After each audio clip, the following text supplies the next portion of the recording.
매일 조금 더 잘 해내고 싶어서 헤매고 해내는 우리의 이야기. 어떻게 무너지지 않고 지금까지 올 수 있었을까? 가끔 그런 생각이 들지 않나요? 헤매는 날들이 많지만, 지난 하루는 무너졌지만, 그래도 다시 오늘을 살아가고 있다는 사실에 저는 안도합니다. 하지만 알죠. 언제든 다시 평화가 사라지고 혼란에 빠질 수 있다는 걸. 이젠 뭔가 더 잘할 수 있을 것 같다가도 다시 아무것도 모르겠다 싶은 게 인생이라는 걸. 잘하고 싶어서, 무너지고 싶지 않아서, 자유를 꿈꾸며 헤매고 해내는 우리의 이야기입니다.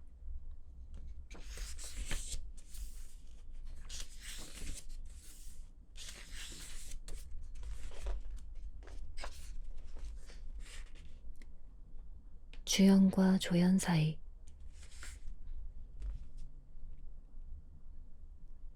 살다 보면 주연이 되기도 하고 다시 조연이 되기도 한다. 나도 매번 그 둘의 언저리에서 기웃거린다.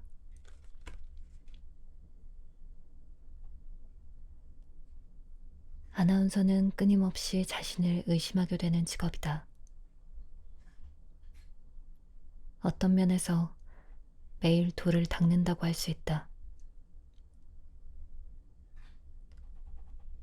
하고 싶은 방송이 있다고 해서 마음껏 할 수 있는 것도 아니고, 애정을 가졌던 프로그램에서 어느 날 갑자기 교체가 되면 할 일 없이 생각이 많아지며 주위의 이런저런 평가에 마음이 흔들리기 쉬운 환경이다.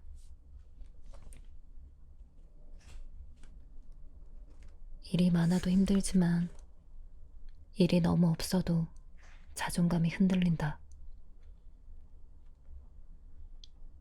내 옆에 동료는 다양한 활약을 할 때 나는 할 수 있는 게 그다지 없다고 느끼는 날들이 찾아오기도 한다.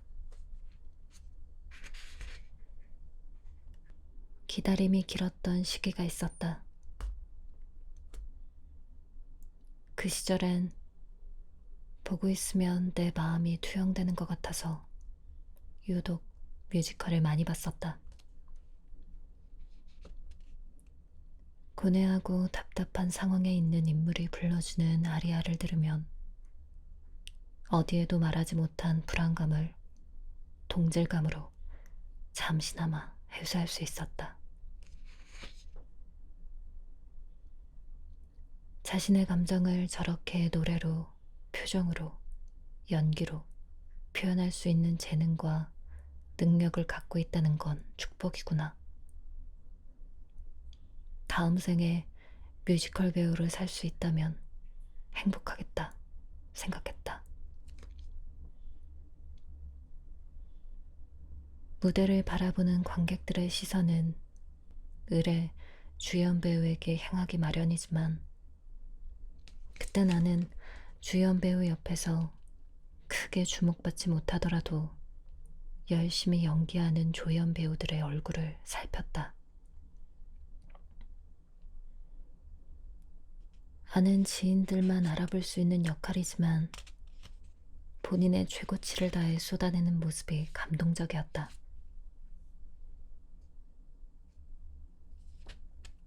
그는 어떤 생각을 하고 있을까? 이렇게 여길지도 모른다. 아직 나에게 더 큰 기회가 오지 않은 것뿐이야. 당시 내가 되뇌고 나는 말이었다. 하지만 그는 끝내 주연 배우가 되지 못하고 커리어를 마감할 수도 있을 것이다. 그것도 높은 확률로. 그렇더라도 지금 최선을 다하는 것이 그가 할 수 있는 전부라는 것은 명백한 사실이었다.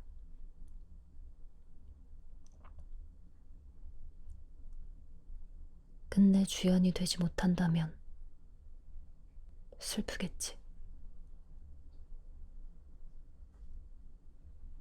영화 소울은 그런 고민에 대한 지혜를 안겨준 나의 인생 영화다. 영화에는 재즈의 진심인 조가 등장한다. 선생인 조는 이루지 못한 재즈에 대한 꿈을 간직하고 있었다. 그러다 우여곡절 끝에 꿈에 그리던 무대에 올라가 피아노를 연주한다.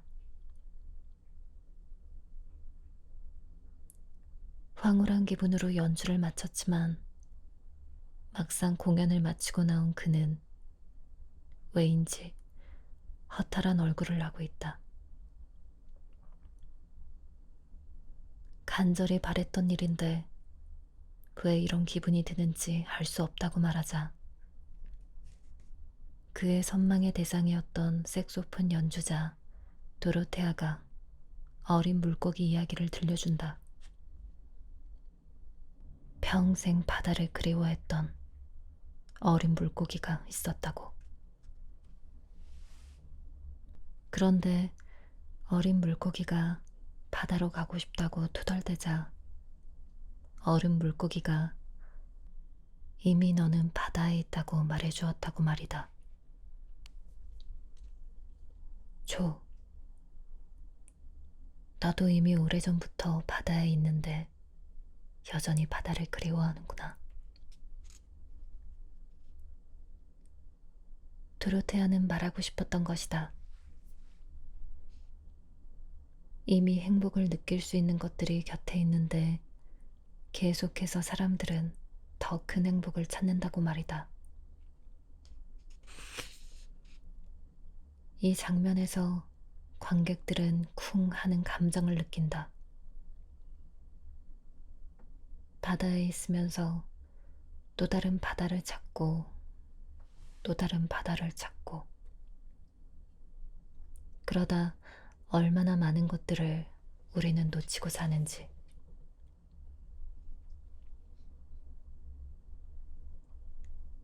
조가 허탈한 표정을 지었을 때 나도 똑같은 실수를 반복하고 있다는 걸 깨달았다.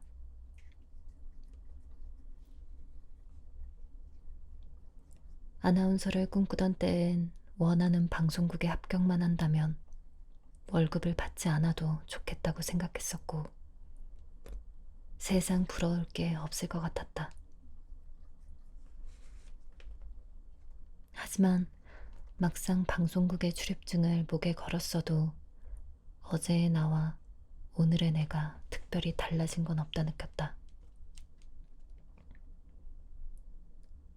소속감과 조금 더 두둑해진 지갑이 안정감을 주었지만 그것 때문에 행복해 하는 날은 금세 사라졌다. 내가 가장 가까이서 경험하고 생활하는 것들은 크게 달라지지 않는 듯했고 나는 또다시 다른 성취를 바랬다. 알면서도 자주 잊어버린다. 무엇을 가졌든 그보다 더 갖지 못해 아등바등하는 사람은 여전히 불행하고 원하던 바를 다 이루지는 못했더라도 지금 경험하는 즐거움에 초점을 맞추고 살아가는 사람은 매일 새롭게 행복할 수 있다는 사실을.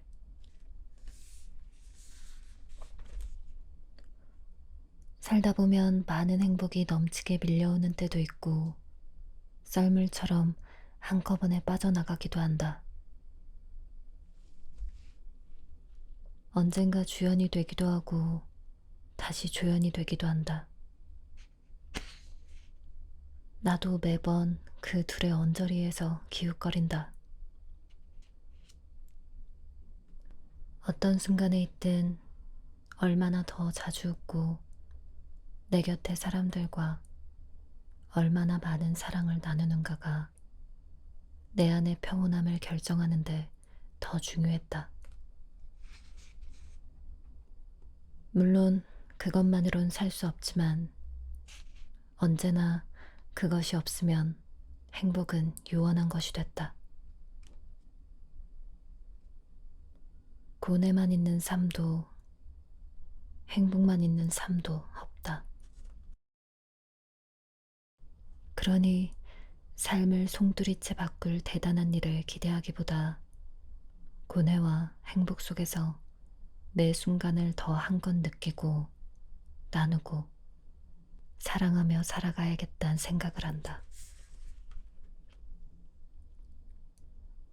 주연의 삶도 조연의 삶도 이미 완성형이다. 그리고 바다는 돌고 돈다.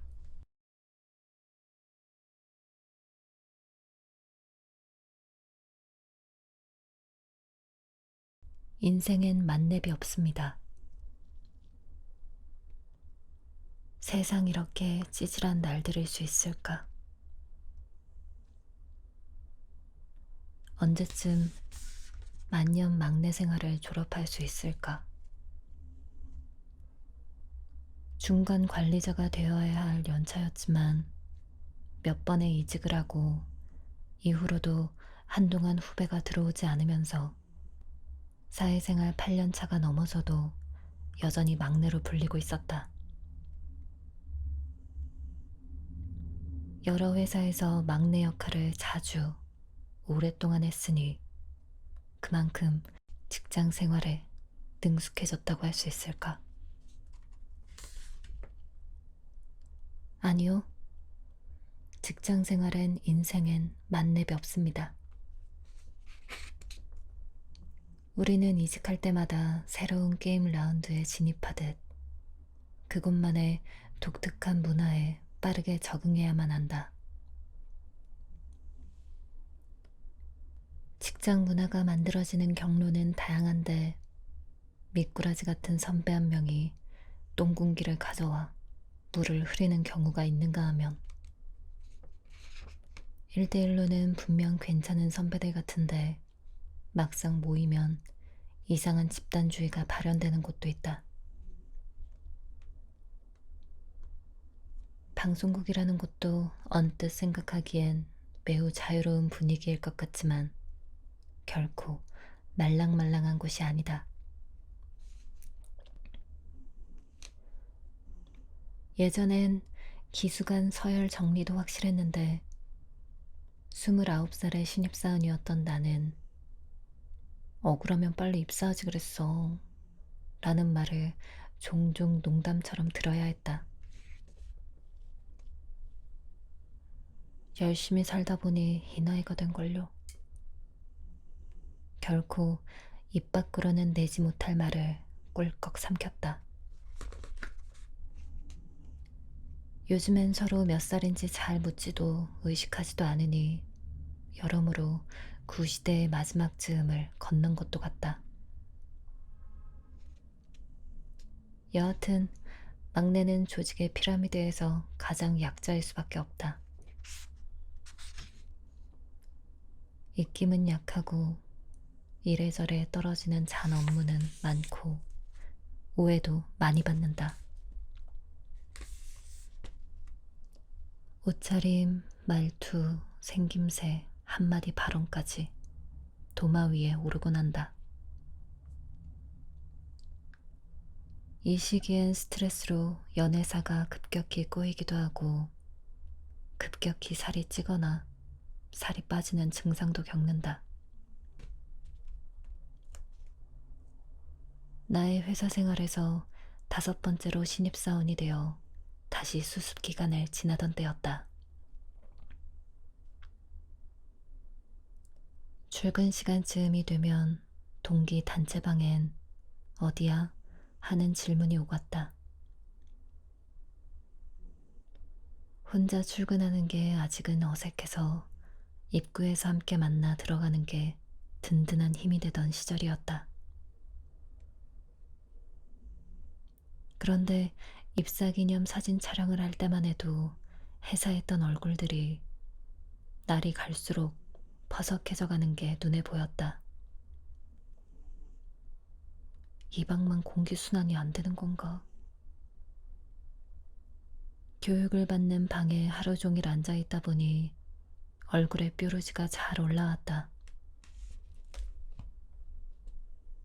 청소년 시기를 지나면서도 여드름 한 번 나지 않았는데 직장 생활을 시작하고 나서 처음으로 성인 여드름으로 피부과를 찾았었다. 그렇다고 공기 좀 순환시키자 하고 문을 활짝 열기도 어려웠다. 웃음소리가 새어나가는 것도 조심스러운 때였으니까. 자율학습 시간이 되면 뉴스를 읽다 지쳐서 동기들과 조용히 수다를 떨다가 선배들이 지나가는 소리가 들릴 때면 다시 원고를 들고 힘껏 합창하며 읽던 시절이었다. 드디어 수습 기간을 마치고 선배들 앞에서 발표를 하는 날이 됐다.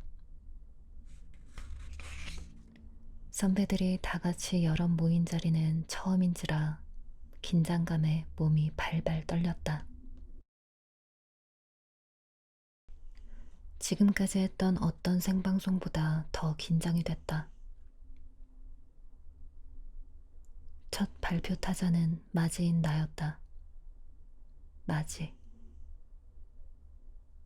이야기가 나와서 말인데 가족 관계에서 둘째로 살았던 나는 그동안 맞이, 둘째, 막내라는 서열이 주는 무게감이 이토록 다르다는 것을 몰랐었다. 이전 직장에서도 늘 둘째 이하였는데 처음으로 동기들 중 맞이가 되어보니 뭘 해도 무거운 기분이 들었다. 맞이라는 자리는 웬만해선 좋은 소리를 듣기 힘든 자리였다. 맞으니까 잘해야지. 맞으니까 미리 챙겼어야지. 맞으니까. 하는 한마디씩을 들을 때면 물에 젖은 손뭉치 마냥 어깨와 마음까지 무거워진달까. 처음부터 진중해서가 아니라 그 무게감 때문에 맞이의 얼굴들은 무채색이 되기 쉬웠다. 가장 먼저 발표를 시작한 나는 애써 웃으며 입을 뗐다. 처음에는 잘 해나가는 듯 했는데 감정이 점점 북받쳐 오르기 시작했다. 얼굴은 웃고 있는데 눈에서는 눈물이 줄줄 흘러나와 양볼이 축축하게 젖었고 목소리는 염소처럼 바들바들 떨렸다. 누가 뭐라고 한 것도 아닌데 100마디 말을 들은 것처럼 마음이 제어가 되지 않았다. 지나온 여러 순간들이 주마등처럼 지나가다 와르르 무너져 버린 것이다. 알게 모르게 서러운 것도 쌓여 있었고 그 시기를 지나온 우리가 새삼 대견하기도 하고 뭐 그런 감정들이 섞여 있었다. 왜 우는 건지 모르겠다며 탐탁지 않게 여기는 선배도 있었고 이런 순간은 어쨌든 남겨야 한다며 웃으면서 영상을 찍어주는 선배도 있었다. 내가 울고 나니 다음 동기들도 줄줄이 발표를 하며 눈물바람이 되고 말았다. 여러모로 대환장, 대진상 파티였다.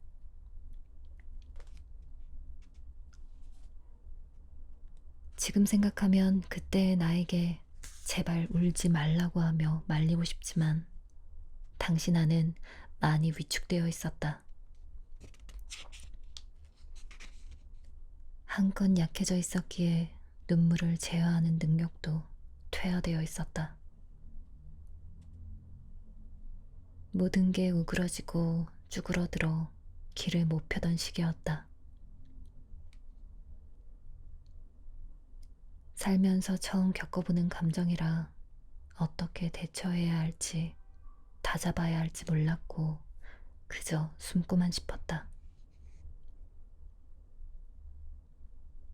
아무리 이성적인 사람일지라도 어떤 늪 같은 상황에 빠지기 시작하면 이성적 컨트롤이 힘들어진다는 것을 그때 처음 알았다. 단체 회식이 잡힐 때면 차라리 몸이라도 아파서 빠지고 싶었지만 거짓말할 때 눈빛에서부터 다 드러나는 타입이라 그것마저 자신이 없었다. 그렇게 애써 빠져서 막상 집에 있더라도 내내 초조함과 불안함에 가시방석일 게 뻔했다. 별 수 없이 마음은 울상인 채로 어서 이 시간이 끝나길 기다릴 수밖에 없었다. 당당하고 멋진 모습으로 여의도를 휘감을 줄 알았는데 세상 이렇게 찌질한 날들일 수 있을까? 빨리 안정적인 어른이 되고 싶은 어린아이처럼 어서 이곳에 존재감 없이 자연스럽게 섞이고 싶다는 열망이 하루하루 커져갔다. 그렇게 어렵고 거세게만 느껴지던 수습 기간이 끝나고 얼마 지나지 않아 한 선배가 우리를 말없이 어디론가 데려갔다. 여의도 공원 입구 앞에 다다르자 우리에게 말했다. 앞으로 1시간은 너희만의 시간이야.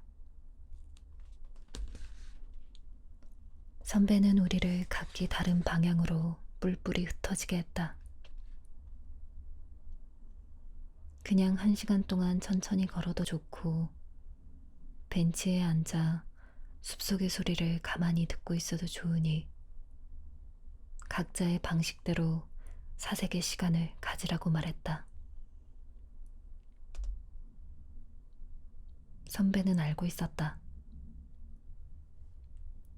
이 시기에는 출근만으로도 얼마나 숨이 막히는지. 100마디의 조언보다 아무도 신경 쓰지 않고 보낼 수 있는 나만의 1시간이 더없이 필요하고 귀하다는 것을. 그날 여의도 공원에서의 1시간은 입사 이후 가장 큰 위안을 받은 시간이었다. 누군가의 조언보다 때론 혼자만의 시간이 더 큰 위로가 된다는 것을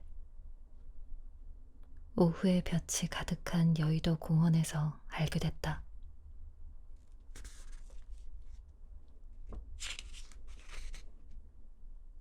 그때의 나처럼 자꾸 눈물이 난다는 신입사원들의 고민을 자주 듣거나 접하곤 한다.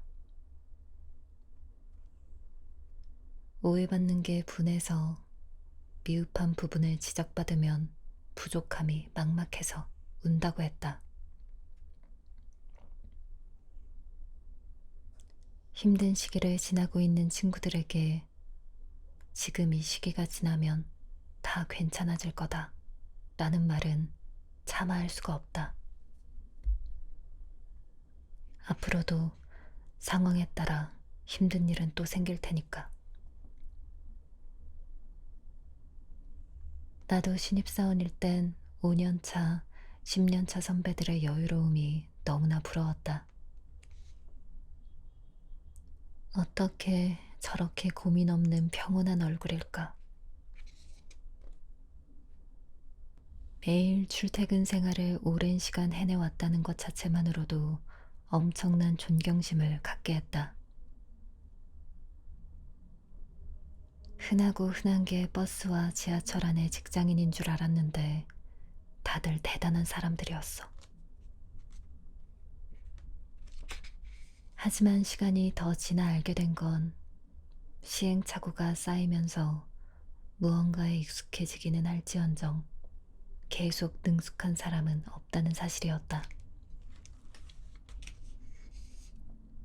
누구나 그 순간은 처음이다. 나도 여전히 방황한다. 이제는 안정적인 상태에 도달했다 생각했다가 다시 혼란에 빠지기 일쑤다. 방송을 10년 넘게 했는데도 부족한 점은 계속 보이고 인생의 다음 스텝은 무엇일지 스스로에게 질문을 던졌다가 아무런 답을 찾지 못하고 잠에 드는 날이 많다. 나만 이런 막막한 기분이 드는 건 분명 아닐 텐데. 그럼에도 어느 날은 나만 아무것도 아닌 기분을 느끼곤 한다.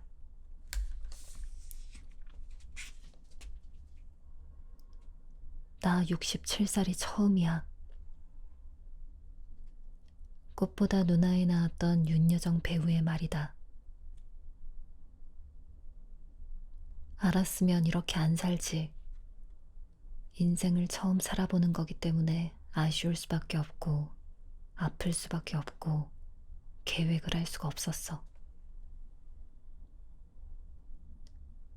윤여정 배우의 저 말이 적힌 짤을 다시 마주하는 날이면 머릿속이 시원해진다.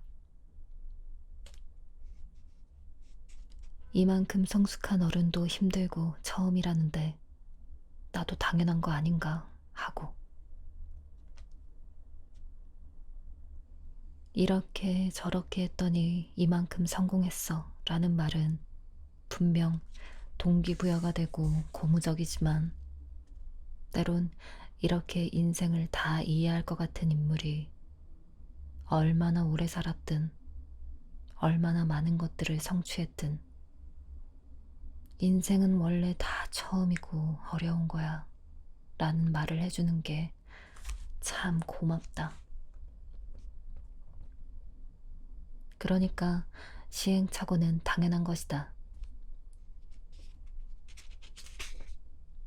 우리 모두 인생 1회차의 처음이니까. 그리고 다행인 건 시간이 지날수록 내 감정을 다루고 돌보는 능력이 나도 모르게 느리지만 조금씩 쌓인다는 사실이다. 그렇게 눈물이 많던 나도 이젠 거의 울지 않는다. 거의라고 말했으니 아주 가끔은 운다.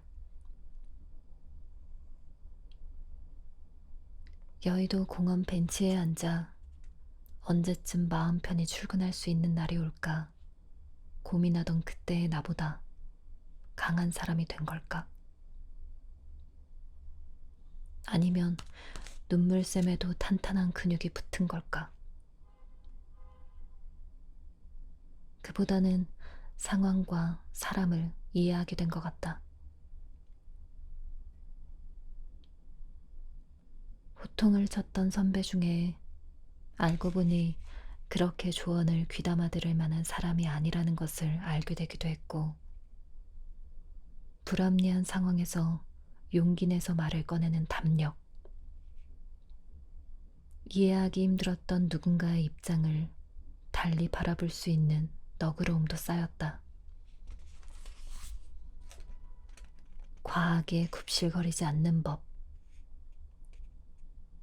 말을 아끼는 법, 타협점을 찾아가는 법을 조금씩 터득하게 됐다. 시간이 지나면서 점차 주도권을 갖고 일하는 시기도 찾아왔다. 그리고 능숙해질 때쯤 다시 허우적대는 새로운 도전이 시작됐다. 그리 생각하면 인생이란 깨지고 깨닫고 다시 시작하는 것의 무한 반복이 아닐까 싶다.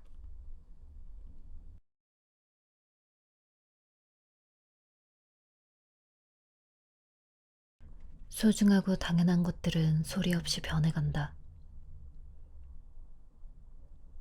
후회하지 않으려 노력해도 후회할 일을 만드는 게 사람이니까.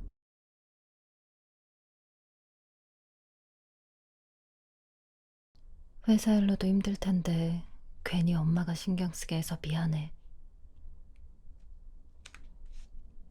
엄마 다투고 난 다음 날이면 새벽 출근길에 엄마는 꼭 사과 문자를 보낸다. 다툼 후 여파가 혹여 회사 업무나 방송에 영향을 주지 않을까 걱정되어 엄마는 자존심을 앞세우지 않았다. 하지만 솔직히 말하자면 방송할 때 나는 웬만한 고민에도 흔들리지 않는 강철 멘탈이다. 다만 그 핑계로 엄마의 화해 요청을 민망해하고 미안해하며 슬쩍 받을 뿐. 그런데 어떤 정신으로 방송을 했는지 기억나지 않는 하루가 있다. 아빠, 오빠, 그리고 나. 수술실로 들어가는 엄마 손을 꼭 붙잡고 있었다. 이 상황이 도무지 현실이라고 믿고 싶지 않았다. 내가 아는 엄마의 모습이 지금이 마지막이라면 어쩌지? 상상하기 싫지만 일어날 수 있는 가정이었다. 붙잡고 있던 손이 떨어졌고 문이 닫혔고 엄마는 수술실로 들어갔다. 이제는 기도하며 기다릴 수밖에 없었다. 수술 전날 의사가 나와 아빠를 불렀다. 병원 특유의 서늘한 공기가 있는 복도에선 목소리도 낮게 퍼졌다. 카운터에 서서 수술 동의서에 대해 설명해주는 의사의 말투가 지나치게 건조하게 느껴졌다. 그는 수술 후 예상 가능한 부작용에 대해 설명했다.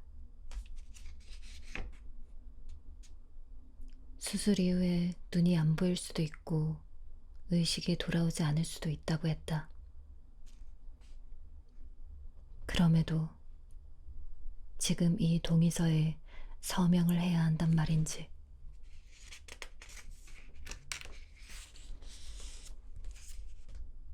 부작용에 대해 설명했으니 어떤 일이 발생해도 책임은 질 수 없다는 동의서가 잔인하게 보였다.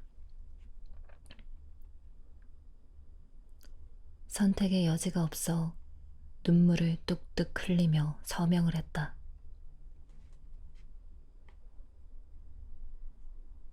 다음날 일어나니 눈이 퉁퉁 부어 있었고 아침 뉴스를 진행해야 했기에 메이크업을 해주는 언니에게 최대한 진한 색의 섀도를 부탁했다.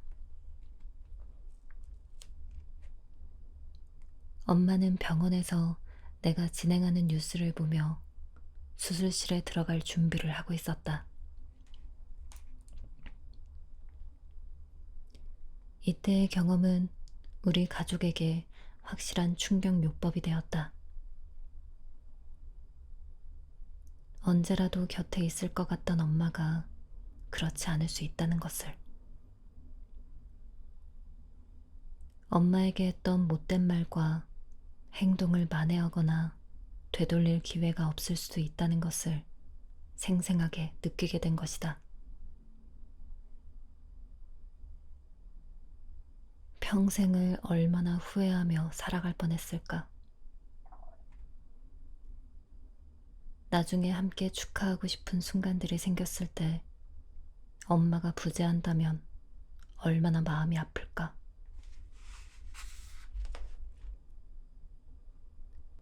한동안 자다가 엄마가 사라지는 꿈을 꾼 날엔 가슴을 쓸어내리며 눈을 떴다. 당장 엄마가 보고 싶었다. 그간 엄마에게 대외적으로는 자랑스러운 딸이었을지 모르지만 사실 집에서는 점수를 후하게 주기 힘들었을 것이다. 특히 20대 초반엔 엄마와 나 사이 매일 전쟁이 따로 없었다.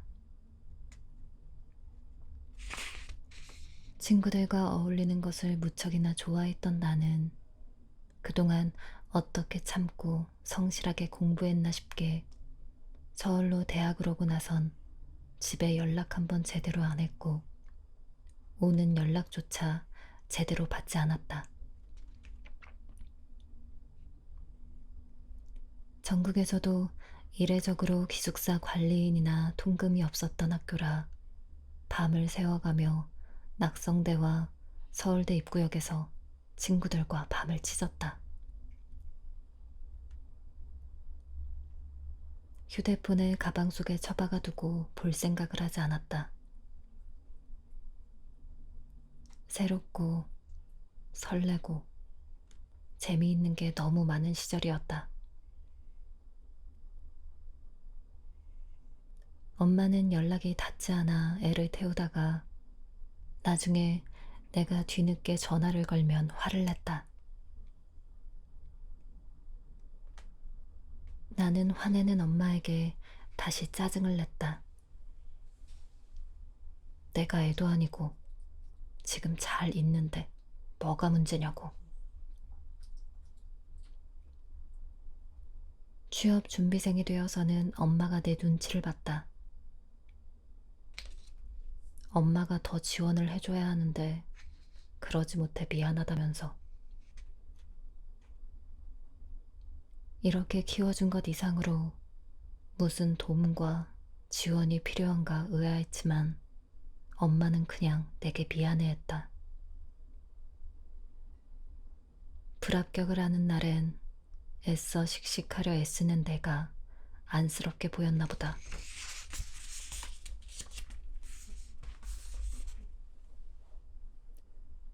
엄마는 뜬 소문들에 마음이 쓰였다. 방송국 아나운서에 합격을 하려면 백이 있어야 하고 인맥이 있어야 하는 것 아니냐며 말을 흐렸다. 내가 힘이 빠져 있으면 엄마는 힘내라는 말 대신 다정하게 데이트를 제안했다. 언젠가는 명동에서 만났는데 너무 씩씩하고 밝은 엄마 모습을 보고 나도 어서 괜찮아져야겠다 생각했다. 엄마는 긍정적인 모습으로 위로하는 사람이었다.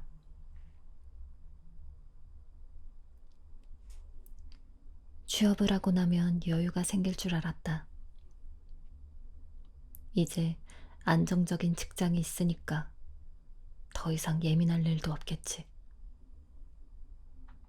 하지만 나는 더 예민보스가 되었다.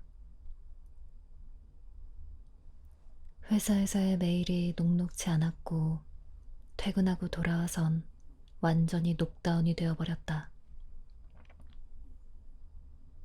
본래도 미주알 고주알 이야기하는 스타일은 아니었지만 이제는 밥 먹었느냐는 말에도 대충 답을 흘리고 방문을 닫고 들어가 버렸다.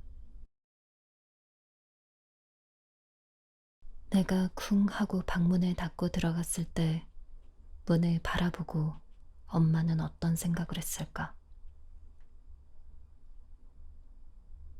그럼에도 내 딴에는 최선을 다하고 있다고 믿었다. 괜히 부정적인 기운을 엄마에게 내비치는 것을 원치 않았고, 괜찮아질 때까지 아무 일 없는 듯 나를 가만히 내버려 두면 안 될까 생각했다. 엄마는 그래, 네가 얼마나 힘들면 하면서도 서로의 날이 쨍 부딪히는 날엔 언쟁을 벌였다. 너무 닮은 점이 많아 힘든 시기였다.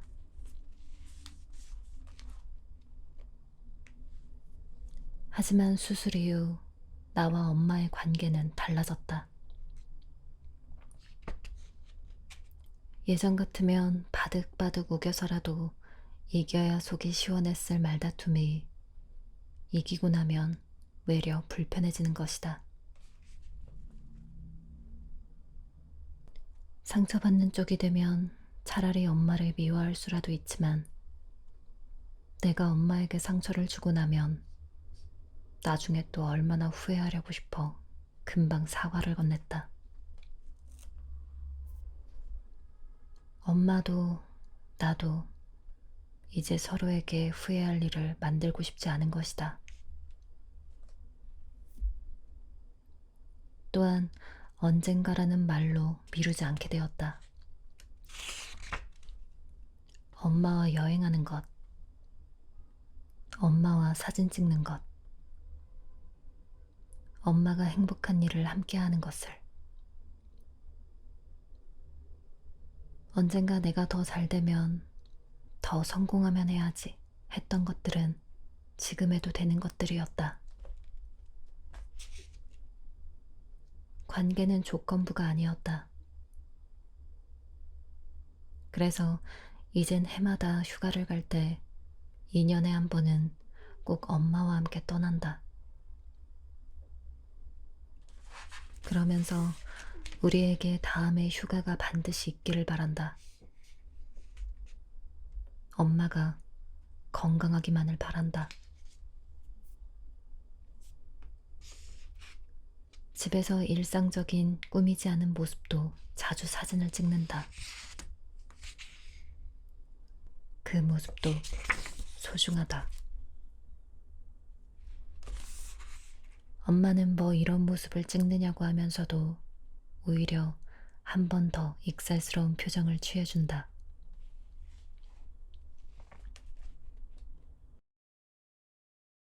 그럼에도 후회할 일을 계속 만든다. 마음과 달리 여전히 충돌하는 날들이 있다. 언젠가 제작진이 엄마와 함께 여행 코너에 나올 수 있겠느냐 방송 출연을 제안했다. 가족의 방송 출연이 사실 부담스러운 부분도 있지만 예전에 엄마가 좋아하셨던 기억이 났다. 신입 아나운서를 소개하는 방송 촬영차 광주집에 갔던 적이 있다. 당시 엄마도 잠깐 출연했는데 그때 강렬했던 기억이 엄마에겐 무척 좋았나 보다. 이번에도 출연할까 말까 묻자 엄마는 너무나 설레는 목소리로 당연히 해야지 대답했다. 나도 엄마와 만들 수 있는 추억이라면 뭐든지 하나라도 더 해보자 싶었다. 담당 PD에게 자신있게 말했다. 저희 엄마 무척 재미있고 활발하세요. 이야기도 잘하시니까 전혀 걱정 안 하셔도 돼요. 코너의 콘셉트는 서울 나들이를 하는 모녀 여행이었다. 홍대에서 오므라이스를 먹고 함께 프로필 사진을 찍고 곳곳을 돌아다녔다. 그리고 중간중간 서로에 대한 인터뷰를 촬영했다. 그런데 이게 웬일. 믿었던 엄마가 막상 인터뷰를 하려니 카메라 앞에서 완전히 얼어버리는 것 아닌가. PD의 질문에 바짝 긴장하면서 말을 제대로 이어나가지 못했다. 이상하다. 내가 아는 엄마가 아닌데. 함께 식사를 하거나 걷는 장면에서도 뭔가 자연스럽지 않았다. 슬슬 불만이 쌓여가는데 나에 대한 질문에 엄마가 저런 이야기는 안 했으면 좋겠는데 싶은 걸 답하자 결국 미운 말이 툭 튀어나오고 말았다. 엄마, 왜 그런 이야기를 해? 그렇게 어색하게 말고 자연스럽게 해요. 엄격한 코칭에 옆에 있던 PD가 상황을 수습하려 나섰다. 어머니 잘하시는데요. 왜요? 처음엔 누구라도 다 긴장하죠. 웃으며 거들었다. 맞는 말이다. 아무리 사석에서 난다긴다 말 잘하는 사람도 막상 동그란 카메라 렌즈 앞에 처음 서면 그 위압감을 견디기 쉽지 않다. 그걸 알면서도 차라리 남이었으면 웃으며 친절하게 설명해 줬을 것을. 그날 엄마에겐 깐깐한 악덕 상사가 따로 없게 굴었다.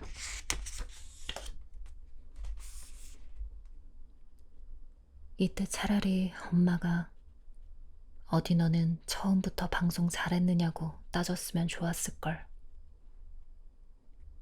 마음대로 되지 않는 상황이 당황스러운지 애써 웃는 얼굴로 진땀을 빼는 것 아닌가. 이내 후회가 밀려왔다. 내가 또 평생 후회할 짓을 저질렀구나. 마지막 촬영지는 반포대교 한강공원에 있는 야경을 걷는 장면이었다. PD가 오늘 여행의 감상을 물었다. 엄마는 세상 행복한 얼굴로 너무 행복했어요. 콧소리를 내며 웃었다. 나는 카메라가 꺼진 후 후회와 미안함을 담아 엄마에게 말했다. 엄마, 오늘 너무 고마워. 그리고 짜증내서 미안해. 엄마는 그래도 좋았다고 했다.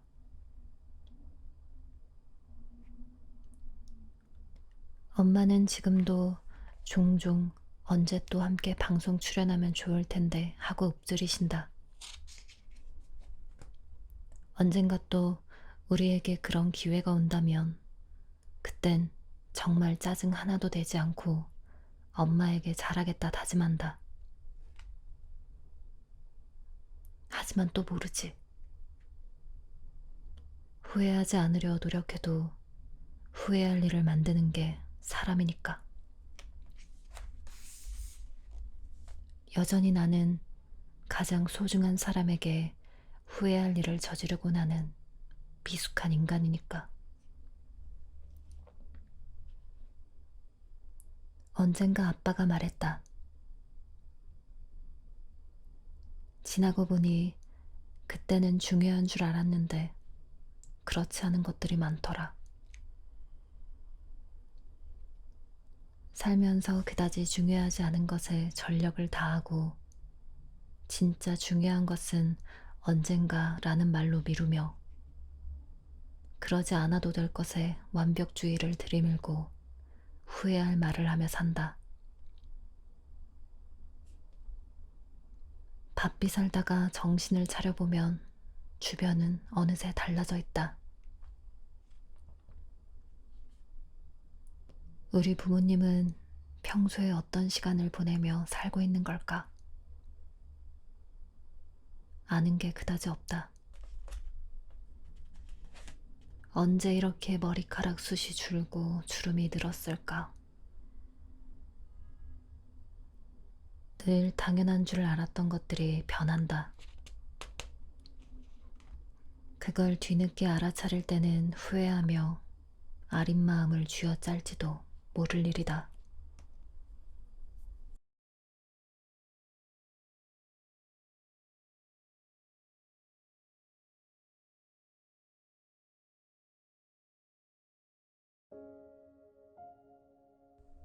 매일 조금 더 잘 해내고 싶어서 헤매고 해내는 우리의 이야기. 어떻게 무너지지 않고 지금까지 올 수 있었을까? 가끔 그런 생각이 들지 않나요? 헤매는 날들이 많지만, 지난 하루는 무너졌지만, 그래도 다시 오늘을 살아가고 있다는 사실에 저는 안도합니다.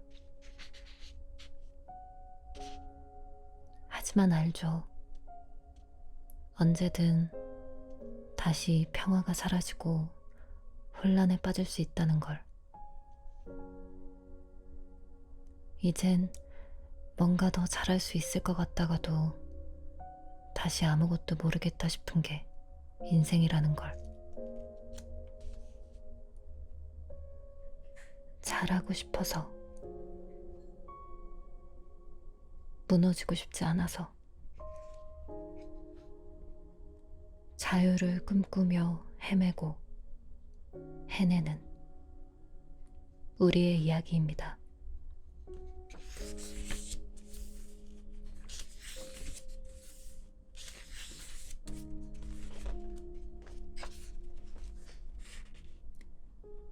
주연과 조연 사이.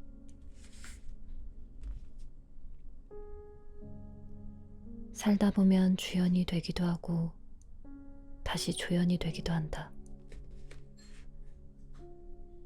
나도 매번 그 둘의 언저리에서 기웃거린다.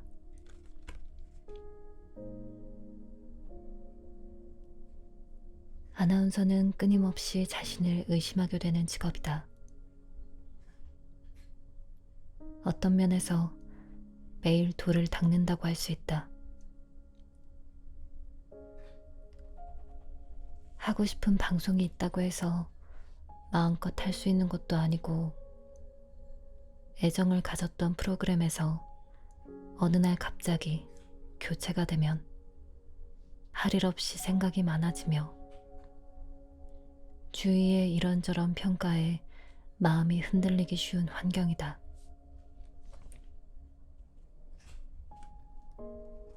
일이 많아도 힘들지만 일이 너무 없어도 자존감이 흔들린다. 내 옆에 동료는 다양한 활약을 할 때 나는 할 수 있는 게 그다지 없다고 느끼는 날들이 찾아오기도 한다. 기다림이 길었던 시기가 있었다. 그 시절엔 보고 있으면 내 마음이 투영되는 것 같아서 유독 뮤지컬을 많이 봤었다.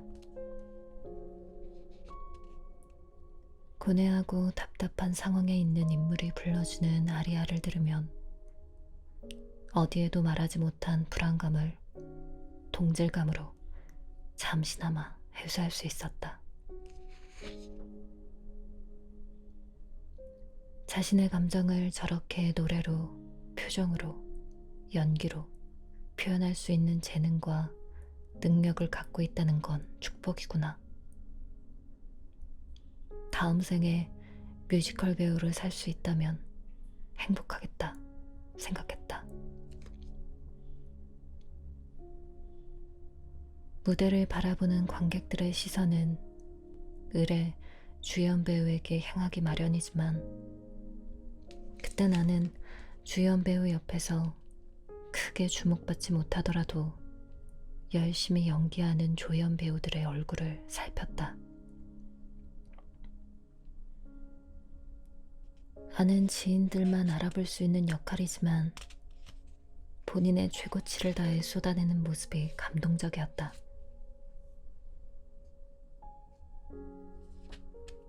그는 어떤 생각을 하고 있을까?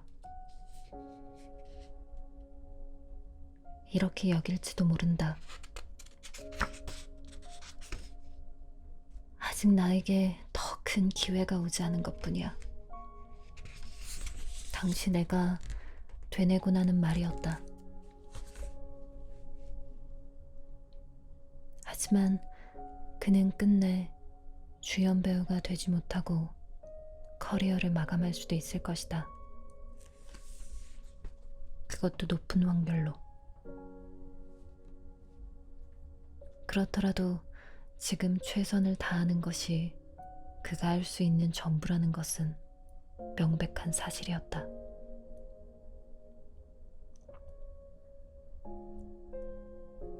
끝내 주연이 되지 못한다면 슬프겠지. 영화 소울은 그런 고민에 대한 지혜를 안겨준 나의 인생 영화다. 영화에는 재즈의 진심인 조가 등장한다. 선생인 조는 이루지 못한 재즈에 대한 꿈을 간직하고 있었다. 그러다 우여곡절 끝에 꿈에 그리던 무대에 올라가 피아노를 연주한다. 황홀한 기분으로 연주를 마쳤지만 막상 공연을 마치고 나온 그는 왜인지 허탈한 얼굴을 하고 있다. 간절히 바랬던 일인데 왜 이런 기분이 드는지 알 수 없다고 말하자 그의 선망의 대상이었던 색소폰 연주자 도로테아가 어린 물고기 이야기를 들려준다. 평생 바다를 그리워했던 어린 물고기가 있었다고. 그런데 어린 물고기가 바다로 가고 싶다고 투덜대자 어른 물고기가 이미 너는 바다에 있다고 말해주었다고 말이다. 조, 나도 이미 오래전부터 바다에 있는데 여전히 바다를 그리워하는구나. 도로테아는 말하고 싶었던 것이다. 이미 행복을 느낄 수 있는 것들이 곁에 있는데 계속해서 사람들은 더 큰 행복을 찾는다고 말이다. 이 장면에서 관객들은 쿵 하는 감정을 느낀다. 바다에 있으면서 또 다른 바다를 찾고 또 다른 바다를 찾고 그러다 얼마나 많은 것들을 우리는 놓치고 사는지.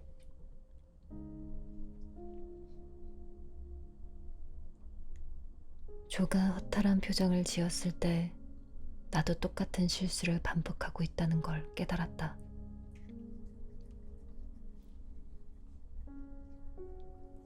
아나운서를 꿈꾸던 때엔 원하는 방송국에 합격만 한다면 월급을 받지 않아도 좋겠다고 생각했었고 세상 부러울 게 없을 것 같았다.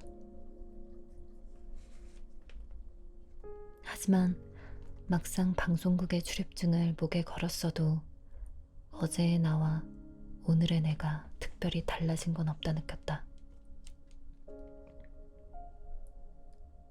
소속감과 조금 더 두둑해진 지갑이 안정감을 주었지만 그것 때문에 행복해 하는 날은 금세 사라졌다. 내가 가장 가까이서 경험하고 생활하는 것들은 크게 달라지지 않는 듯했고 나는 또다시 다른 성취를 바랬다. 알면서도 자주 잊어버린다. 무엇을 가졌든 그보다 더 갖지 못해 아등바등하는 사람은 여전히 불행하고 원하던 바를 다 이루지는 못했더라도 지금 경험하는 즐거움에 초점을 맞추고 살아가는 사람은 매일 새롭게 행복할 수 있다는 사실을.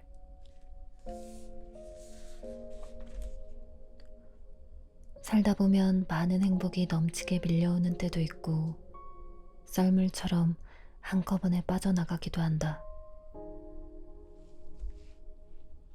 언젠가 주연이 되기도 하고 다시 조연이 되기도 한다.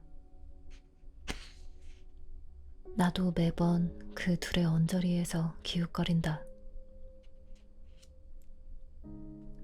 어떤 순간에 있든 얼마나 더 자주 웃고 내 곁의 사람들과 얼마나 많은 사랑을 나누는가가 내 안의 평온함을 결정하는데 더 중요했다.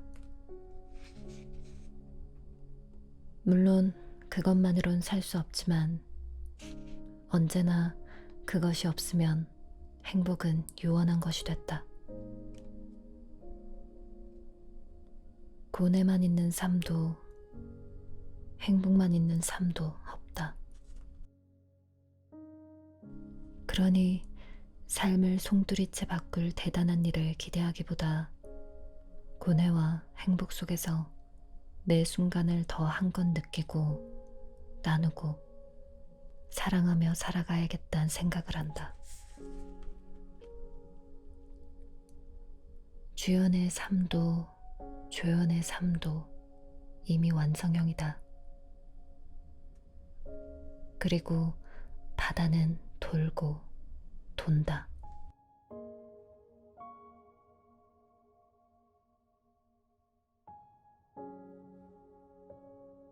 인생엔 만렙이 없습니다. 세상 이렇게 찌질한 날들일 수 있을까? 언제쯤 만년 막내 생활을 졸업할 수 있을까? 중간 관리자가 되어야 할 연차였지만 몇 번의 이직을 하고 이후로도 한동안 후배가 들어오지 않으면서 사회생활 8년 차가 넘어서도 여전히 막내로 불리고 있었다.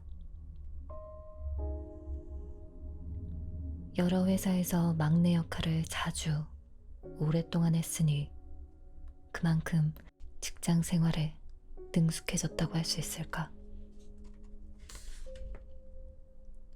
아니요. 직장 생활엔 인생엔 만렙이 없습니다. 우리는 이직할 때마다 새로운 게임 라운드에 진입하듯 그곳만의 독특한 문화에 빠르게 적응해야만 한다. 직장 문화가 만들어지는 경로는 다양한데 미꾸라지 같은 선배 한 명이 똥공기를 가져와 물을 흐리는 경우가 있는가 하면 1대1로는 분명 괜찮은 선배들 같은데 막상 모이면 이상한 집단주의가 발현되는 곳도 있다. 방송국이라는 곳도 언뜻 생각하기엔 매우 자유로운 분위기일 것 같지만 결코 말랑말랑한 곳이 아니다. 예전엔 기수관 서열 정리도 확실했는데 29살의 신입사원이었던 나는 억울하면 빨리 입사하지 그랬어 라는 말을 종종 농담처럼 들어야 했다. 열심히 살다 보니 이 나이가 된걸요. 결코 입 밖으로는 내지 못할 말을 꿀꺽 삼켰다. 요즘엔 서로 몇 살인지 잘 묻지도 의식하지도 않으니 여러모로 구시대의 마지막 즈음을 걷는 것도 같다. 여하튼 막내는 조직의 피라미드에서 가장 약자일 수밖에 없다. 입김은 약하고 이래저래 떨어지는 잔 업무는 많고 오해도 많이 받는다. 옷차림, 말투, 생김새 한마디 발언까지 도마 위에 오르곤 한다. 이 시기엔 스트레스로 연애사가 급격히 꼬이기도 하고 급격히 살이 찌거나 살이 빠지는 증상도 겪는다. 나의 회사 생활에서 5번째로 신입사원이 되어 다시 수습 기간을 지나던 때였다. 출근 시간쯤이 되면 동기 단체방엔 어디야? 하는 질문이 오갔다. 혼자 출근하는 게 아직은 어색해서 입구에서 함께 만나 들어가는 게 든든한 힘이 되던 시절이었다. 그런데 입사 기념 사진 촬영을 할 때만 해도 해사했던 얼굴들이 날이 갈수록 퍼석해져 가는 게 눈에 보였다. 이 방만 공기순환이 안 되는 건가? 교육을 받는 방에 하루 종일 앉아 있다 보니 얼굴에 뾰루지가 잘 올라왔다. 청소년 시기를 지나면서도 여드름 한 번 나지 않았는데 직장 생활을 시작하고 나서 처음으로 성인 여드름으로 피부과를 찾았었다. 그렇다고 공기 좀 순환시키자 하고 문을 활짝 열기도 어려웠다. 웃음소리가 새어나가는 것도 조심스러운 때였으니까. 자율학습 시간이 되면 뉴스를 읽다 지쳐서 동기들과 조용히 수다를 떨다가 선배들이 지나가는 소리가 들릴 때면 다시 원고를 들고 힘껏 합창하며 읽던 시절이었다. 드디어 수습 기간을 마치고 선배들 앞에서 발표를 하는 날이 됐다. 선배들이 다 같이 여럿 모인 자리는 처음인지라 긴장감에 몸이 발발 떨렸다. 지금까지 했던 어떤 생방송보다 더 긴장이 됐다. 첫 발표 타자는 마지인 나였다. 마지. 이야기가 나와서 말인데 가족관계에서 둘째로 살았던 나는 그동안 마지, 둘째, 막내라는 서열이 주는 무게감이 이토록 다르다는 것을 몰랐었다. 이전 직장에서도 늘 둘째 이하였는데 처음으로 동기들 중 마지가 되어보니 뭘 해도 무거운 기분이 들었다. 마지라는 자리는 웬만해선 좋은 소리를 듣기 힘든 자리였다.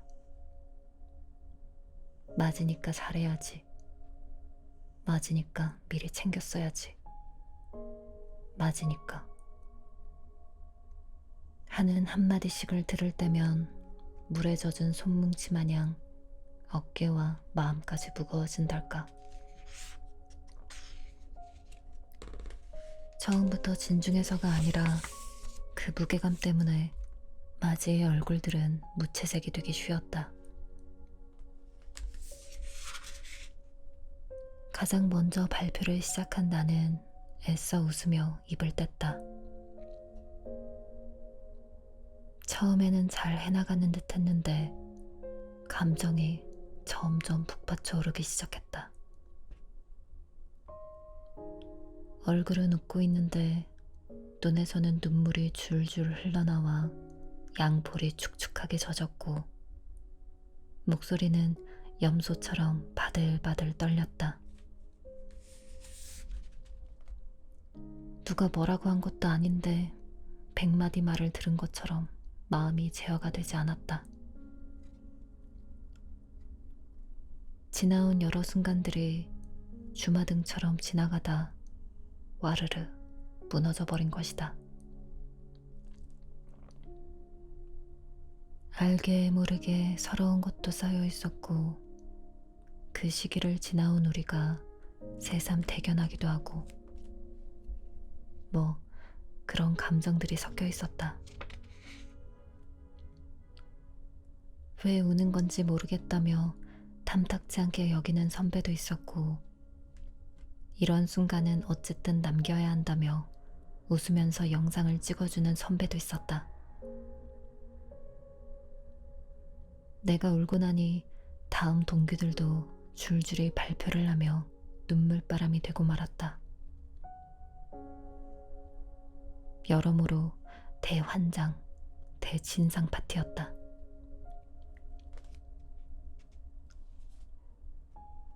지금 생각하면 그때의 나에게 제발 울지 말라고 하며 말리고 싶지만 당시 나는 많이 위축되어 있었다. 한껏 약해져 있었기에 눈물을 제어하는 능력도 퇴화되어 있었다. 모든 게 우그러지고 쭈그러들어 길을 못 펴던 시기였다. 살면서 처음 겪어보는 감정이라 어떻게 대처해야 할지 다잡아야 할지 몰랐고 그저 숨고만 싶었다. 아무리 이성적인 사람일지라도 어떤 늪 같은 상황에 빠지기 시작하면 이성적 컨트롤이 힘들어진다는 것을 그때 처음 알았다. 단체 회식이 잡힐 때면 차라리 몸이라도 아파서 빠지고 싶었지만 거짓말할 때 눈빛에서부터 다 드러나는 타입이라 그것마저 자신이 없었다. 그렇게 애써 빠져서 막상 집에 있더라도 내내 초조함과 불안함에 가시방석일 게 뻔했다.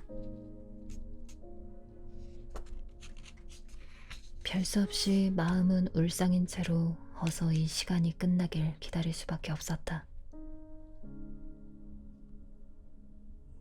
당당하고 멋진 모습으로 여의도를 휘감을 줄 알았는데 세상 이렇게 찌질한 날들일 수 있을까? 빨리 안정적인 어른이 되고 싶은 어린아이처럼 어서 이곳에 존재감 없이 자연스럽게 섞이고 싶다는 열망이 하루하루 커져갔다. 그렇게 어렵고 거세게만 느껴지던 수습 기간이 끝나고 얼마 지나지 않아 한 선배가 우리를 말없이 어디론가 데려갔다. 여의도 공원 입구 앞에 다다르자 우리에게 말했다. 앞으로 1시간은 너희만의 시간이야. 선배는 우리를 각기 다른 방향으로 뿔뿔이 흩어지게 했다. 그냥 1시간 동안 천천히 걸어도 좋고 벤치에 앉아 숲속의 소리를 가만히 듣고 있어도 좋으니 각자의 방식대로 사색의 시간을 가지라고 말했다. 선배는 알고 있었다. 이 시기에는 출근만으로도 얼마나 숨이 막히는지. 100마디의 조언보다 아무도 신경 쓰지 않고 보낼 수 있는 나만의 1시간이 더없이 필요하고 귀하다는 것을. 그날 여의도 공원에서의 1시간은 입사 이후 가장 큰 위안을 받은 시간이었다. 누군가의 조언보다 때론 혼자만의 시간이 더 큰 위로가 된다는 것을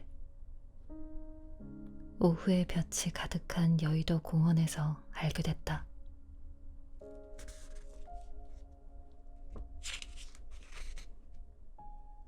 그때의 나처럼 자꾸 눈물이 난다는 신입사원들의 고민을 자주 듣거나 접하곤 한다. 오해받는 게 분해서 미흡한 부분을 지적받으면 부족함이 막막해서 운다고 했다. 힘든 시기를 지나고 있는 친구들에게 지금 이 시기가 지나면 다 괜찮아질 거다 라는 말은 차마 할 수가 없다. 앞으로도 상황에 따라 힘든 일은 또 생길 테니까. 나도 신입사원일 땐 5년차, 10년차 선배들의 여유로움이 너무나 부러웠다. 어떻게 저렇게 고민 없는 평온한 얼굴일까? 매일 출퇴근 생활을 오랜 시간 해내왔다는 것 자체만으로도 엄청난 존경심을 갖게 했다. 흔하고 흔한 게 버스와 지하철 안의 직장인인 줄 알았는데 다들 대단한 사람들이었어. 하지만 시간이 더 지나 알게 된 건 시행착오가 쌓이면서 무언가에 익숙해지기는 할지언정 계속 능숙한 사람은 없다는 사실이었다. 누구나 그 순간은 처음이다. 나도 여전히 방황한다. 이제는 안정적인 상태에 도달했다 생각했다가 다시 혼란에 빠지기 일쑤다. 방송을 10년 넘게 했는데도 부족한 점은 계속 보이고 인생의 다음 스텝은 무엇일지 스스로에게 질문을 던졌다가 아무런 답을 찾지 못하고 잠에 드는 날이 많다. 나만 이런 막막한 기분이 드는 건 분명 아닐 텐데 그럼에도 어느 날은 나만 아무것도 아닌 기분을 느끼곤 한다.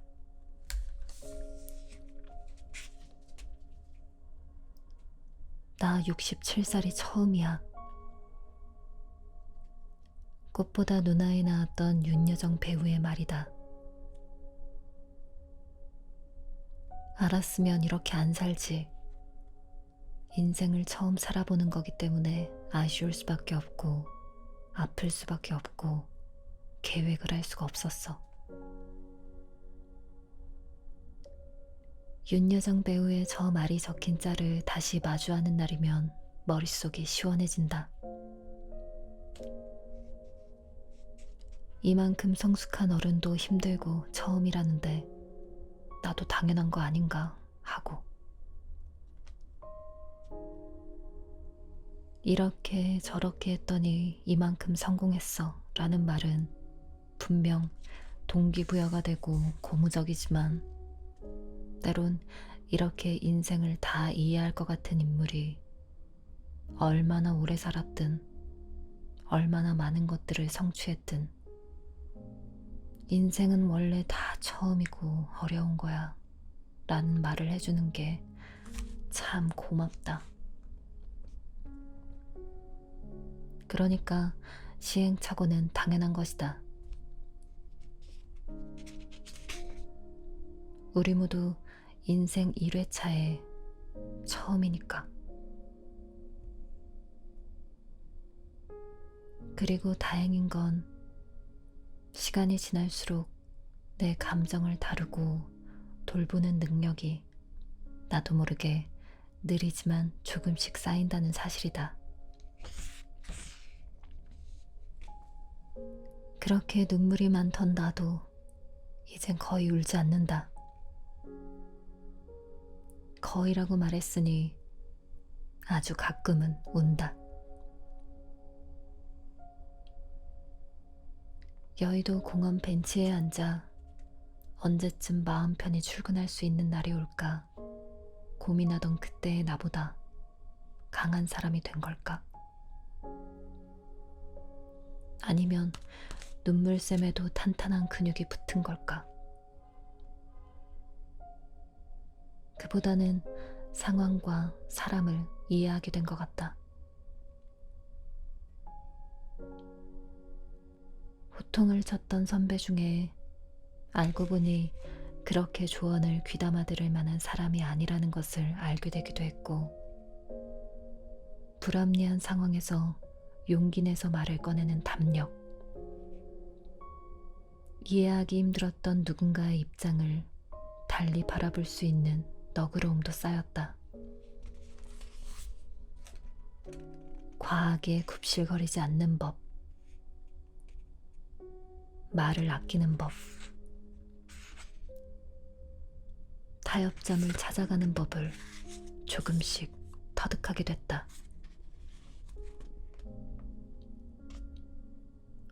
시간이 지나면서 점차 주도권을 갖고 일하는 시기도 찾아왔다. 그리고 능숙해질 때쯤 다시 허우적대는 새로운 도전이 시작됐다. 그리 생각하면 인생이란 깨지고 깨닫고 다시 시작하는 것의 무한 반복이 아닐까 싶다.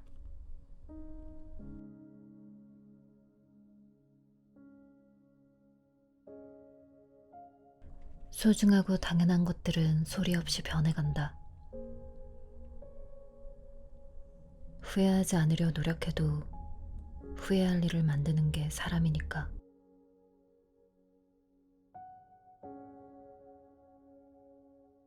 회사 일로도 힘들 텐데 괜히 엄마가 신경 쓰게 해서 미안해. 엄마 다투고 난 다음 날이면 새벽 출근길에 엄마는 꼭 사과 문자를 보낸다. 다툼 후 여파가 혹여 회사 업무나 방송에 영향을 주지 않을까 걱정되어 엄마는 자존심을 앞세우지 않았다. 하지만 솔직히 말하자면 방송할 때 나는 웬만한 고민에도 흔들리지 않는 강철 멘탈이다. 다만 그 핑계로 엄마의 화해 요청을 민망해하고 미안해하며 슬쩍 받을 뿐. 그런데 어떤 정신으로 방송을 했는지 기억나지 않는 하루가 있다. 아빠, 오빠, 그리고 나. 수술실로 들어가는 엄마 손을 꼭 붙잡고 있었다. 이 상황이 도무지 현실이라고 믿고 싶지 않았다. 내가 아는 엄마의 모습이 지금이 마지막이라면 어쩌지? 상상하기 싫지만 일어날 수 있는 가정이었다. 붙잡고 있던 손이 떨어졌고 문이 닫혔고 엄마는 수술실로 들어갔다. 이제는 기도하며 기다릴 수밖에 없었다. 수술 전날 의사가 나와 아빠를 불렀다. 병원 특유의 서늘한 공기가 있는 복도에선 목소리도 낮게 퍼졌다. 카운터에 서서 수술 동의서에 대해 설명해주는 의사의 말투가 지나치게 건조하게 느껴졌다. 그는 수술 후 예상 가능한 부작용에 대해 설명했다. 수술 이후에 눈이 안 보일 수도 있고 의식이 돌아오지 않을 수도 있다고 했다. 그럼에도 지금 이 동의서에 서명을 해야 한단 말인지.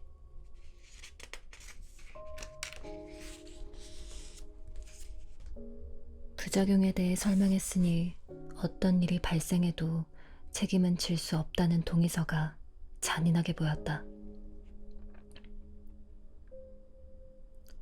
선택의 여지가 없어 눈물을 뚝뚝 흘리며 서명을 했다.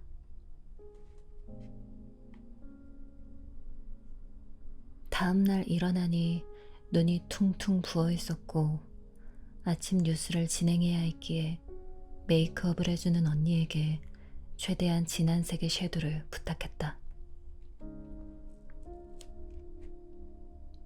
엄마는 병원에서 내가 진행하는 뉴스를 보며 수술실에 들어갈 준비를 하고 있었다. 이때의 경험은 우리 가족에게 확실한 충격 요법이 되었다. 언제라도 곁에 있을 것 같던 엄마가 그렇지 않을 수 있다는 것을. 엄마에게 했던 못된 말과 행동을 만회하거나 되돌릴 기회가 없을 수도 있다는 것을 생생하게 느끼게 된 것이다. 평생을 얼마나 후회하며 살아갈 뻔했을까. 나중에 함께 축하하고 싶은 순간들이 생겼을 때 엄마가 부재한다면 얼마나 마음이 아플까.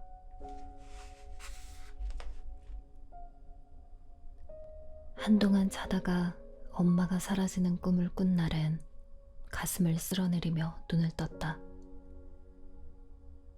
당장 엄마가 보고 싶었다. 그간 엄마에게 대외적으로는 자랑스러운 딸이었을지 모르지만 사실 집에서는 점수를 후하게 주기 힘들었을 것이다. 특히 20대 초반엔 엄마와 나 사이 매일 전쟁이 따로 없었다. 친구들과 어울리는 것을 무척이나 좋아했던 나는 그동안 어떻게 참고 성실하게 공부했나 싶게 서울로 대학을 오고 나선 집에 연락 한번 제대로 안 했고 오는 연락조차 제대로 받지 않았다. 전국에서도 이례적으로 기숙사 관리인이나 통금이 없었던 학교라 밤을 새워가며 낙성대와 서울대 입구역에서 친구들과 밤을 치렀다. 휴대폰을 가방 속에 처박아 두고 볼 생각을 하지 않았다.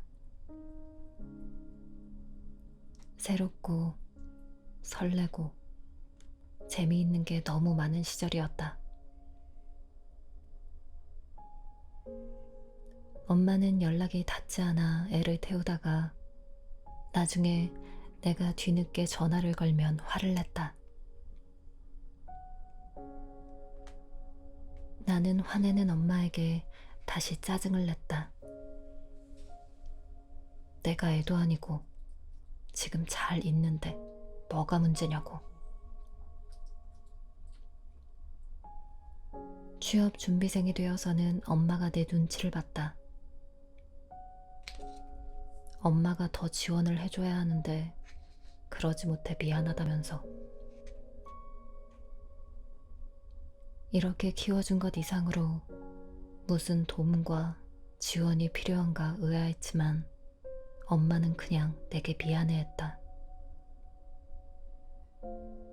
불합격을 하는 날엔 애써 씩씩하려 애쓰는 내가 안쓰럽게 보였나 보다.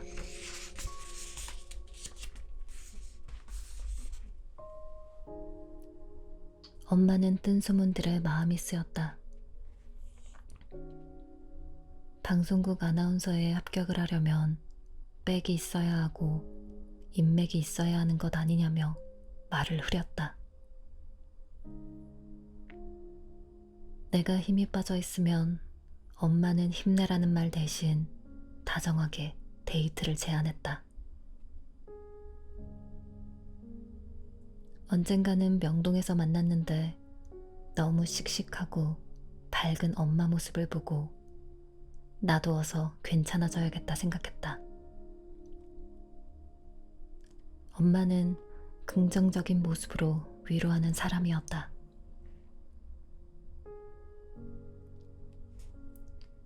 취업을 하고 나면 여유가 생길 줄 알았다. 이제 안정적인 직장이 있으니까 더 이상 예민할 일도 없겠지. 하지만 나는 더 예민 보스가 되었다. 회사에서의 매일이 녹록지 않았고 퇴근하고 돌아와선 완전히 녹다운이 되어버렸다. 본래도 미주알 고주알 이야기하는 스타일은 아니었지만 이제는 밥 먹었느냐는 말에도 대충 답을 흘리고 방문을 닫고 들어가 버렸다. 내가 쿵 하고 방문을 닫고 들어갔을 때 문을 바라보고 엄마는 어떤 생각을 했을까? 그럼에도 내 딴에는 최선을 다하고 있다고 믿었다. 괜히 부정적인 기운을 엄마에게 내비치는 것을 원치 않았고, 괜찮아질 때까지 아무 일 없는 듯 나를 가만히 내버려두면 안 될까 생각했다. 엄마는 그래, 네가 얼마나 힘들면 하면서도 서로의 날이 쨍 부딪히는 날엔 언쟁을 벌였다. 너무 닮은 점이 많아 힘든 시기였다.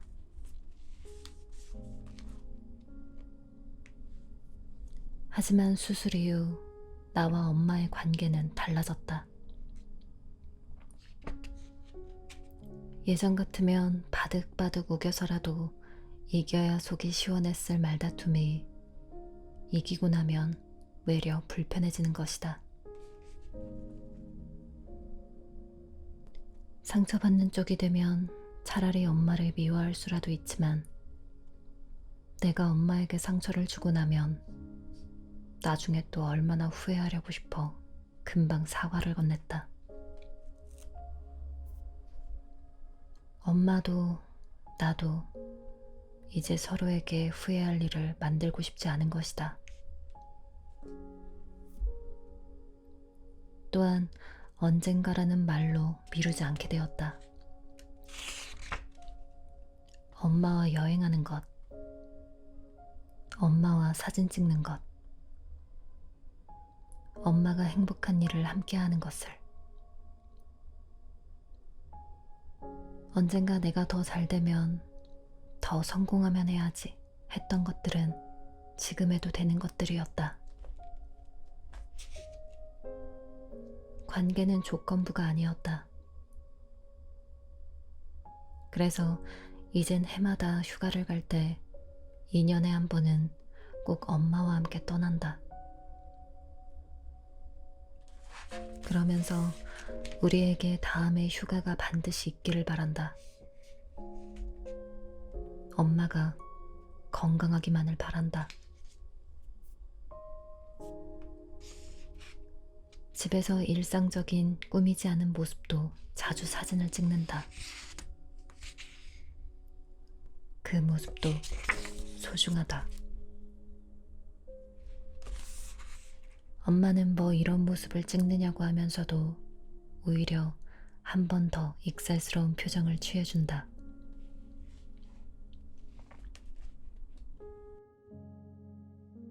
그럼에도 후회할 일을 계속 만든다.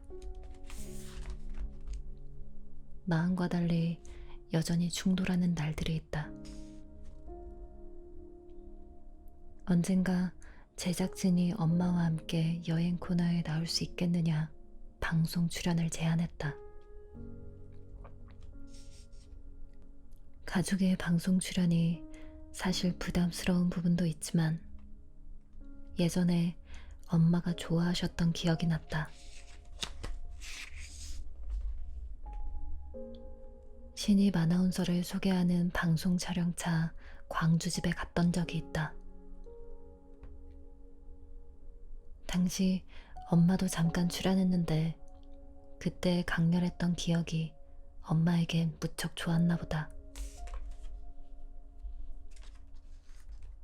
이번에도 출연할까 말까 묻자 엄마는 너무나 설레는 목소리로 당연히 해야지 대답했다. 나도 엄마와 만들 수 있는 추억이라면 뭐든지 하나라도 더 해보자 싶었다. 담당 PD에게 자신있게 말했다. 저희 엄마 무척 재미있고 활발하세요. 이야기도 잘하시니까 전혀 걱정 안 하셔도 돼요. 코너의 콘셉트는 서울 나들이를 하는 모녀 여행이었다. 홍대에서 오므라이스를 먹고 함께 프로필 사진을 찍고 곳곳을 돌아다녔다. 그리고 중간중간 서로에 대한 인터뷰를 촬영했다. 그런데 이게 웬일? 믿었던 엄마가 막상 인터뷰를 하려니 카메라 앞에서 완전히 얼어버리는 것 아닌가. PD의 질문에 바짝 긴장하면서 말을 제대로 이어나가지 못했다. 이상하다. 내가 아는 엄마가 아닌데.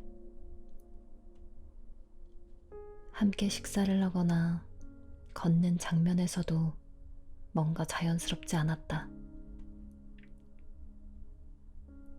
슬슬 불만이 쌓여가는데 나에 대한 질문에 엄마가 저런 이야기는 안 했으면 좋겠는데 싶은 걸 답하자 결국 미운말이 툭 튀어나오고 말았다.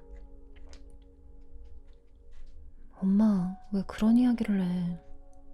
그렇게 어색하게 말고 자연스럽게 해요. 엄격한 코칭에 옆에 있던 PD가 상황을 수습하려 나섰다. 어머니 잘하시는데요. 왜요? 처음엔 누구라도 다 긴장하죠. 웃으며 거들었다. 맞는 말이다. 아무리 사석에서 난다긴다 말 잘하는 사람도 막상 동그란 카메라 렌즈 앞에 처음 서면 그 위압감을 견디기 쉽지 않다. 그걸 알면서도 차라리 남이었으면 웃으며 친절하게 설명해줬을 것을.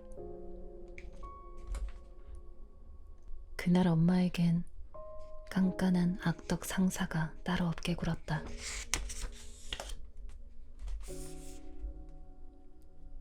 이때 차라리 엄마가 어디 너는 처음부터 방송 잘했느냐고 따졌으면 좋았을걸. 마음대로 되지 않는 상황이 당황스러운지 애써 웃는 얼굴로 진땀을 빼는 것 아닌가. 이내 후회가 밀려왔다. 내가 또 평생 후회할 짓을 저질렀구나. 마지막 촬영지는 반포대교 한강공원에 있는 야경을 걷는 장면이었다. PD가 오늘 여행의 감상을 물었다. 엄마는 세상 행복한 얼굴로 너무 행복했어요. 콧소리를 내며 웃었다.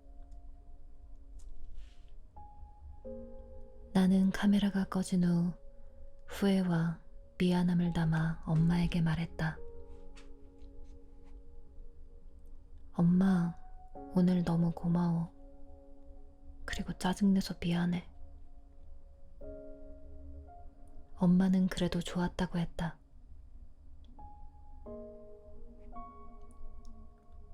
엄마는 지금도 종종 언제 또 함께 방송 출연하면 좋을 텐데 하고 읊조리신다. 언젠가 또 우리에게 그런 기회가 온다면 그땐 정말 짜증 하나도 내지 않고 엄마에게 잘하겠다 다짐한다. 하지만 또 모르지. 후회하지 않으려 노력해도 후회할 일을 만드는 게 사람이니까.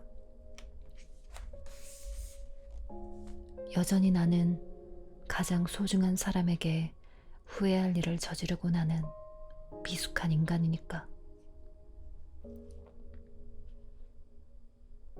언젠가 아빠가 말했다.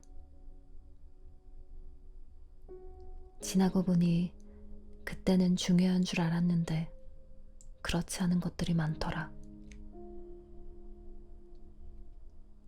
살면서 그다지 중요하지 않은 것에 전력을 다하고 진짜 중요한 것은 언젠가 라는 말로 미루며 그러지 않아도 될 것에 완벽주의를 들이밀고 후회할 말을 하며 산다. 바삐 살다가 정신을 차려보면 주변은 어느새 달라져 있다. 우리 부모님은 평소에 어떤 시간을 보내며 살고 있는 걸까? 아는 게 그다지 없다. 언제 이렇게 머리카락 숱이 줄고 주름이 늘었을까? 늘 당연한 줄 알았던 것들이 변한다. 그걸 뒤늦게 알아차릴 때는 후회하며 아린 마음을 쥐어짤지도 모를 일이다.